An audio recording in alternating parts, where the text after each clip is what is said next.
Hello दोस्तों, आप सभी का हमारे चैनल शिक्षा संसार ब्लॉग में स्वागत है। आज हम एक नया वीडियो लेकर आए हैं। इस वीडियो में हम बताएंगे कि केंद्रीय विद्यालय में क्लास 2 तथा आगे की कक्षा में प्रवेश कैसे होता है और इसकी क्या प्रक्रिया होती है।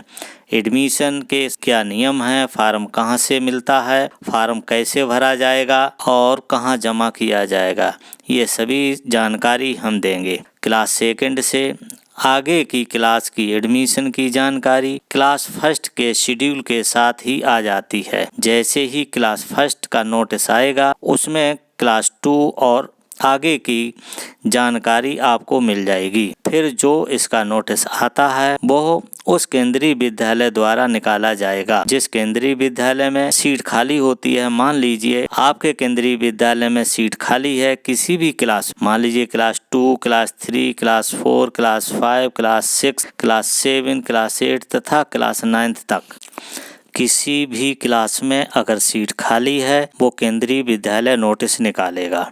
इसके साथ फॉर्म निकालेगा और आपको डॉक्यूमेंट बताएगा कि कौन कौन से डॉक्यूमेंट लगेंगे। वो डॉक्यूमेंट लगाकर फॉर्म जमा करना है। आप उस फॉर्म को भरकर डॉक्यूमेंट लगाकर ऑफलाइन माध्यम से केंद्रीय विद्यालय में जमा करना होगा। यानी जिस केंद्रीय विद्यालय से फॉर्म मिलेगा उसी केंद्रीय विद्यालय में जमा करना होगा। आपका रजिस्ट्रेशन फॉर्म जमा माना जाएगा। फिर उसकी आगे की प्रक्रिया की जाएगी। क्लास सेकंड और आगे की कक्षाओं के एडमिशन के नियम की जानकारी क्लास फर्स्ट के एडमिशन के साथ ही आ जाती है। उसी एडमिशन गाइडलाइन में सभी क्लासों में किस तरह से एडमिशन होंगे, क्या कैटेगरी भरी जाएगी, ये सभी जानकारी उसमें दी रही होती है। जिस केंद्रीय विद्यालय में सीट खाली है वो केवल ये नोटिस निकालेगा कि उसके यहाँ किस क्लास में कितनी सीट खाली है और आपको फार्म भरकर किस माध्यम से कहाँ फार्म जमा करना है। चलिए देखते हैं कि रजिस्ट्रेशन फार्म कैसा होता है, उस रजिस्ट्रेशन फार्म को कैसे भरना होता है। ये class 2, class 3, class 4, class 5, class 6, class 7, class 8, class 9 में भरे जाने वाला फार्म है। इसी को भरकर आपको ऑफलाइन माध्यम से केंद्रीय विद्यालय में जमा करना होता है। जिस केंद्रीय विद्यालय में सीट खाली रहेगी वहां ये फार्म उनकी वेबसाइट पर मिल जाएगा, वहां से आप डाउनलोड कर सकते हैं। ये फार्म आपको दूसरी वेबसाइट पर भी मिल जाएगा। लगभग ये फार्म सभी जगह एक ही टाइप का रहता है। किसी किसी जगह जो केंद्रीय विद्यालय जारी करते हैं वो अपने विद्यालय का नाम लिखवा देते हैं। जहाँ खाली रहता है यानी जहाँ नहीं लिखा होता है वहाँ पर आप लिख सकते हैं। तो इसमें आप जिस क्लास में एडमिशन लेना है वो क्लास लिख देना है और इसमें बच्चे का फोटो चिपका देना है। फिर विद्यालय यानी बच्चे का नाम लिखेंगे। बच्चे का नाम अंग्रेजी यानी इंग्लिश में कैपिटल लेटर्स में लिखना होता है। नाम हिंदी और अंग्रेजी दोनों में लिखना चाहिए। विद्यार्थी की जन्म तिथि अंकों में और शब्दों में लिखनी होती है। बच्चे की उम्र 31 मार्च 2024 को कितनी होगी ये भी लिखेंगे। बच्चा मेल है या फीमेल है यानी पुरुष है या महिला है ये भी लिखेंगे। बच्चे का पूरा डिटेल भरेंगे। माता पिता का पूरा डिटेल भरेंगे। फिर उसके बाद जैसे विद्यालय से घर की दूरी और उनका पता, कर्मचारी का सर्विस नंबर या कर्मचारी का कोड क्या होता है। जो सरकारी नौकरी में होते हैं उनको सर्विस नंबर या कर्मचारी कोड दिया जाता है। माता पिता की अलग अलग ईमेल आईडी रजिस्ट्रेशन में भरी जाएगी। माता पिता का अलग अलग कार्यालय का पता, घर का पता और कितनी बेसिक पे है, कौन सी कैटेगरी में, वो भी भरी जाएगी। माता पिता या अभिभावक अपना हस्ताक्षर भी करेंगे। इसी के साथ अगर वो सरकारी सेवा में हैं तो अपना प्रमाण पत्र जमा करेगा।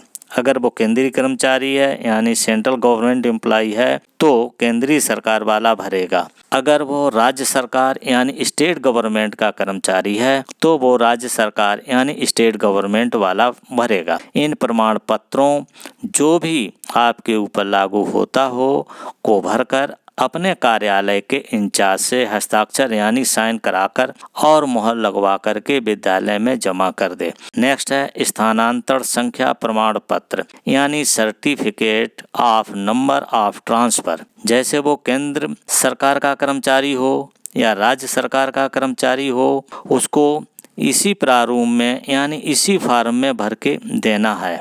अब जो ट्रांसफ़र सर्टिफिकेट है वो दोनों के लिए एक ही है, चाहे वो सेंट्रल गवर्नमेंट एम्प्लॉई हो या स्टेट गवर्नमेंट एम्प्लॉई हो। उसमें आपके पिछले 7 साल में कितने ट्रांसफ़र हुए हैं उसका डिटेल भरकर देना है। अपने इंचार्ज से हस्ताक्षर यानी साइन कराकर मुहर लगा करके जमा करना होता है। फिर नेक्स्ट है सेवाकालीन मृत्यु प्रमाण पत्र। ये प्रमाण पत्र केवल केंद्रीय सरकार के कर्मचारियों के लिए होता है, यानी जो सेंट्रल गवर्नमेंट एम्प्लॉई हैं उन पर लागू होता है। अगर किसी के साथ ऐसी दुर्घटना हुई है तो वो ये फॉर्म भरकर अपने कार्यालय अध्यक्ष से साइन कराकर एवं मुहर लगवा करके इसको जमा करेगा। तो ये थी रजिस्ट्रेशन फॉर्म की जानकारी। अब हम बताएंगे इस फॉर्म के साथ कौन कौन से डॉक्यूमेंट लगेंगे। ये डॉक्यूमेंट की सूची यानी लिस्ट है और ये केंद्रीय विद्यालय संगठन के द्वारा जारी की गई है, जिसमें बच्चे की जन्म तिथि का प्रमाण पत्र यानी डेट ऑफ बर्थ सर्टिफिकेट, बच्चे का पासपोर्ट साइज का फोटो, निवास प्रमाण पत्र। निवास के प्रमाण में क्या क्या लगेगा, आप अपना राशन कार्ड दे सकते हैं अगर आपके पास हो, अन्यथा नहीं। बच्चे का या अपना मूल प्रमाण पत्र दे सकते हैं। अगर आप सरकारी सेवा में हैं यानी आप सेंट्रल गवर्नमेंट या स्टेट गवर्नमेंट के कर्मचारी हैं तो आप अपने कार्यालय से भी बनवा कर दे सकते हैं। किरायानामा दे सकते हैं, ड्राइविंग लाइसेंस भी दे सकते हैं। ये सभी निवास प्रमाण पत्र के लिए लग सकते हैं। राशन कार्ड आरटीई और बीपीएल के लिए मान्य है। इसी तरह अगर आप किसी कास्ट में आते हैं जैसे SC, ST, OBC, non NCL non creamy layer में आते हैं तो उसका सर्टिफिकेट देना पड़ेगा।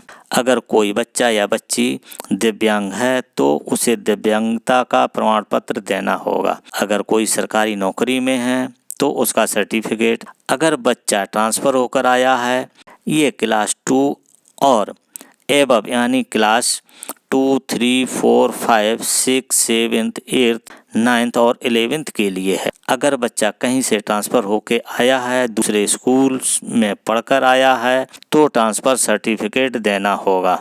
पिछले स्कूल की अंतिम पास की मार्कशीट भी देनी होगी। आधार कार्ड देना होगा, ब्लड ग्रुप की रिपोर्ट भी देनी होगी। प्रवास प्रमाण पत्र यानी माइग्रेशन सर्टिफिकेट देगा। माइग्रेशन सर्टिफिकेट केवल क्लास 11 के लिए है।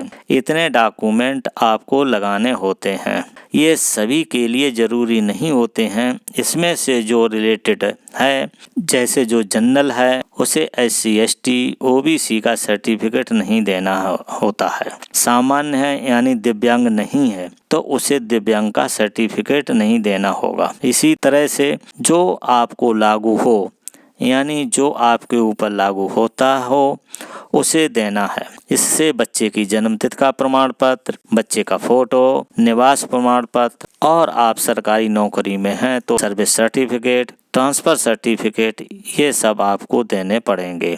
आपको ये भी बता देना चाहता हूँ कि class 2, class 3, class 4, class 5, class 6, class 7, 8, class 9 एवं 11 के रजिस्ट्रेशन ऑफलाइन में ही होंगे। ये रजिस्ट्रेशन क्लास 2 से 9 तक के अप्रैल के प्रथम सप्ताह, अप्रैल के फर्स्ट वीक में होंगे। क्लास 11 के रजिस्ट्रेशन जब क्लास 10 का CBSE या ISCE बोर्ड का रिजल्ट निकल जाएगा उसके बाद में होंगे। ये जानकारी आपको देनी थी। यदि आपको इस वीडियो को लेकर कुछ पूछना हो या कोई प्रश्न हो तो मुझे कमेंट में बताइएगा, मैं आपको उसका जवाब दूंगा। इस वीडियो को देखने के लिए थैंक यू वेरी मच। ये वीडियो कैसा लगा मुझे ज़रूर बताइएगा। मैं आपको मिलता हूँ नेक्स्ट वीडियो में KBS की नई जानकारी के साथ।